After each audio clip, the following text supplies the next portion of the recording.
Tweet @TodaySOR.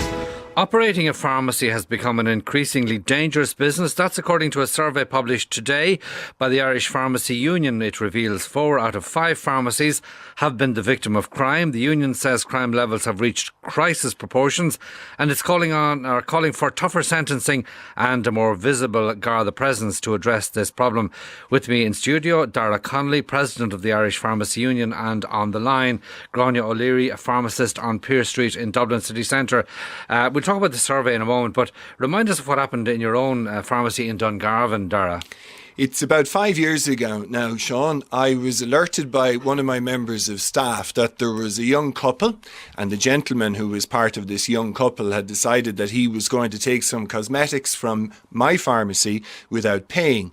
Before he got to the door, I asked him, was he going to pay that he was stealing from me because he had hidden it in a bag that he had. He immediately put his hand in the bag and went to give it to me to say that he wasn't stealing because he hadn't left the premises. Now, I'll get back to this. This is a very, very common thing that happens. But what happened then was I turned to my member of staff and I said that it was theft and that I asked her to call the Gardaí. A fracas ensued in which he punched me, he threw my product to the floor, and then his partner decided that she was going to punch me, kick me and spit at me as well. I managed to bundle the two of them out of the pharmacy and the guards came very, very promptly. The reason why I wanted to highlight that this isn't something that I go to work to expect to do, nor does any pharmacy or anybody who goes to work in the morning expects to have to deal with this. We have an increasing number of incidences where violence is used or threatened, and we seem to have a small cohort of people who go around and think they know more about the law than how the law can be applied, and that if they want something they can try and steal it, and the chances of getting caught are low, and then knowledge of the law and the system is to their benefit, not to the victims. Grania O'Leary, good morning to you. Morning. You're on Pearse Street, as I say. Now, you've had a number of encounters with criminal activity. The most recent, I gather, just last Friday. Yes, that's correct. A lady came into the shop looking for some perfumes. So we took it out of the counter to show her, and then she took it into her hands. When we asked for it back, she said she was just looking at it.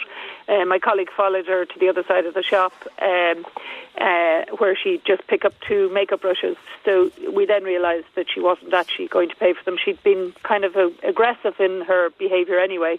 When we went to stop her at the door, she said that she was going to punch her face in if she didn't move.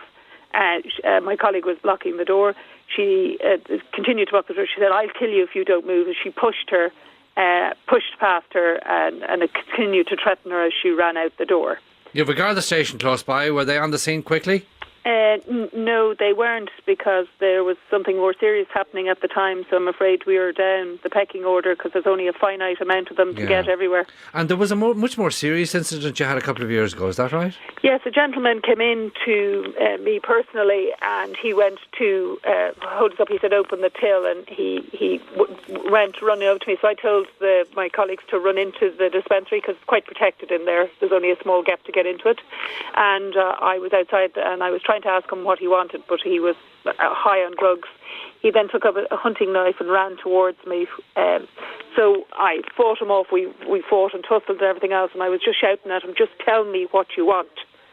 And so eventually he said, "I want money." And I said, "Okay, let go, I'll give you the money." So I went over and I opened the till. He grabbed the money.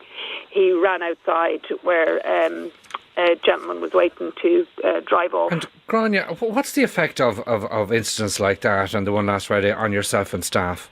Well, it's very traumatic. We constantly feel like we're under siege. I mean, all we're trying to do is contribute to the community, help people that are very vulnerable and don't have access to healthcare other ways, or mightn't want to access them other ways because we're easy to access. So you feel a little bit abused, and you do sometimes. Like, I have young kids, and I was there going, "What am I doing this for? Why am I doing this? This is crazy." So, you do feel vulnerable, and, and not only that, but there's a cost to your business as well. I mean, those goods are gone. That lady stole. They were gone. She made no attempt to disguise herself. She obviously feels no fear of being caught or punished. When the police came to take a statement and see the CCTV, straight away they recognised her. They went, "Oh, yeah." But so she just goes around doing that. Allegedly, she's been in court. The judiciary are not punishing her, so there's little consequence she can just keep doing it. And Daragh Connolly, just tell me about this wider survey you've done about your members' experience nationally. The members' experience nationally is just to put it into context of what Grania was talking about and what my own personal experience is that the Gardaí are fantastic. They are really, really good. And exactly as Grania says there, they know who's doing this. In Dungarvan, where my pharmacy is, the Gardaí knew straight away who we were talking about. The huge frustration that we have is the system seems to be at every turn loaded against the person who is being affected by the crime and loaded in the favour of the person perpetrating. Now, I read in your up-to-date survey for 2017 that 4 out of 5 pharmacies, 79% to be precise, have been the victim of crime within the last year, including shoplifting, break-ins and raids. Now, if you take shoplifting out of that, I'm not saying it's not serious or it doesn't cost you.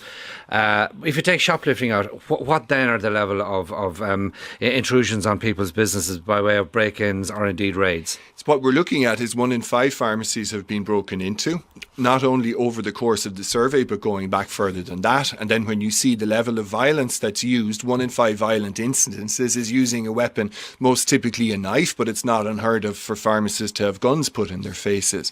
What we see is a trend here where it seems to be that pharmacies are seen as easy targets by criminals who are known to the Gardaí, who use a modus operandi, as Grania outlined there, to say that they have no fear of the judicial system, they have no fear of the Gardaí. And what is hugely frustrating for us, and in my own personal circumstance, was when the Gardaí came back and looked at what I thought was excellent CCTV footage of me being punched, they said, I don't know if that'll stand up in court. And I said, I'm a pharmacist with 20 years of experience of working in Dungarvan with an unblemished record.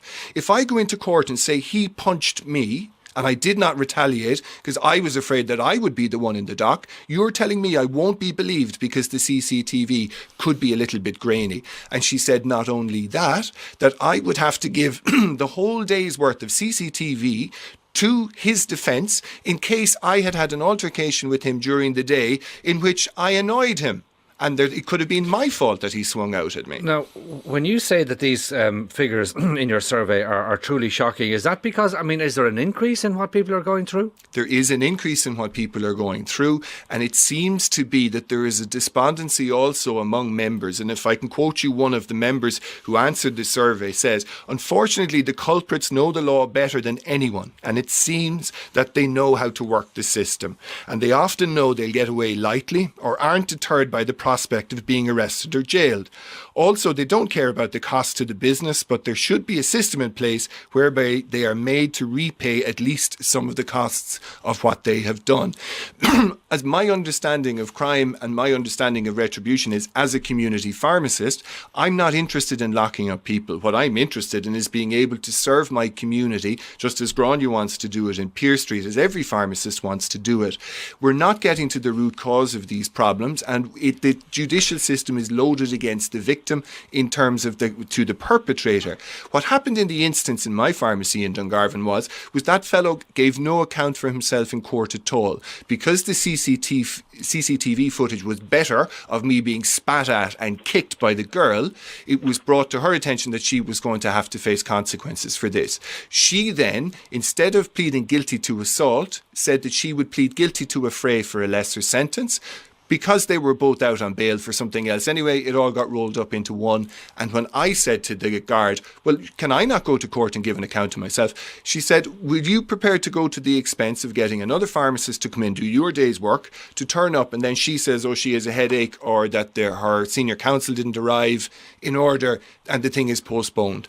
I take professional advice when I get it, and I took the professional advice from the guard, which was to say that I should agree that it was just a matter of affray, not assault. As you can tell, I'm not very happy about it, but this isn't about me. This is about pharmacists being able to do their job. And Grania O'Leary, do you have any observation about what the way forward is, what kind of sanctions should apply? I definitely think, like in the States, they do community service. There's a price to pay for every crime that you're caught doing. You get, 3 strikes and out. Where, we have, the person that assaulted me was out on bail. He had viciously assaulted several people before, and nothing came of that. They took a statement from me. That was the last I heard of it. I rang several times to ask.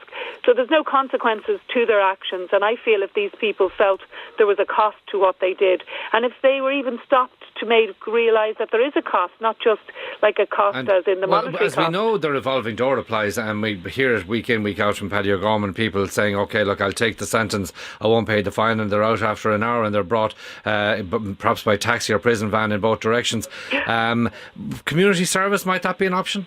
Yes, that's what I really think, that there should be some, so that they have to give back to the community that they continue to abuse and steal from. And briefly, finally, to you, Daragh Connolly, what is the cost for an average pharmacy for the security that has to be bought in, CCTV and other measures? When we look at the time and the consequence of the regulations that we have to go through, because you have to register your CCTV with 3 different authorities, and that it wouldn't be an exaggeration to say that the average cost to a pharmacy in Ireland is about, I would reckon, at €40,000, between the loss of stock, between the time considered in actually monitoring it. We don't want to see a scenario where you see it in some of the bigger cities in the United Kingdom. To access a pharmacy service, you go to a bulletproof glass hatch. What we need is the Gardaí and the Justice Department to look at what has worked in Ireland. And we know that Operation Thor worked exceptionally well because it was evidence-based, which I'm interested in as a pharmacist, and they know who the people are. They take a zero tolerance attitude to them, and they hammer them at every juncture that they meet them. OK, thank you both for joining me. Daragh Connolly, President of the Irish Pharmacy Union, and my thanks as well to Gráinne O'Leary, pharmacist on Pearse Street in Dublin. We take a break.